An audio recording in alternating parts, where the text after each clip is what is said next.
everyone, this is Olivia and welcome back to Daily Devotionals 2025. Today is day 19 and today we're going to be talking about the sinful attitude of tit for tat. Tit for tat, a phrase that describes the act of retaliating or seeking revenge in a subtle or disguised manner.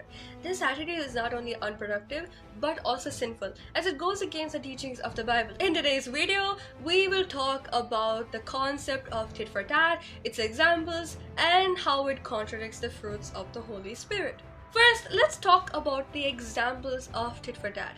The blame game. When someone accuses you of something and you respond by accusing them of something similar.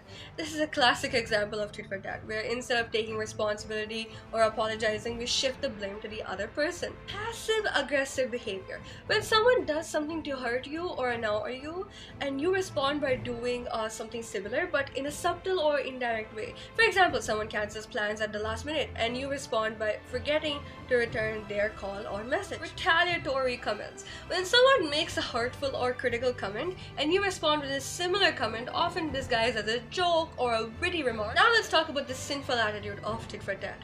The Bible teaches us to love our enemies, to turn the other cheek, and to forgive those who wrong us.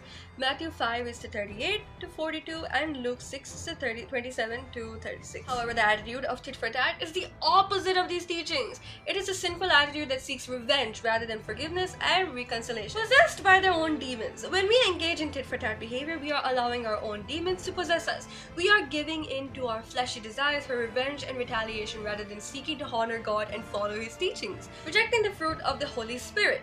The fruit of the Holy Spirit includes love, joy, peace, patience, kindness, goodness, faithfulness, gentleness, and self-control. Galatians 5:22 to 23. When we engage in tit for tat behavior, we are rejecting these fruits and instead choosing to act in a way that is contrary to God's nature. Tit for tat is a sinful attitude that seeks revenge and retaliation rather than forgiveness and reconciliation. It's a behavior that is contrary to the teachings of the Bible and the fruits of the Holy Spirit. As Christians, we are called to love our enemies, to turn the other cheek, and to forgive those who wrong us. Let us seek to honor God and follow His teachings rather than giving in to our fleshy desires for revenge and retaliation. That's it for today. Thanks for watching this video. May God bless you all. Have a wonderful day and stay safe.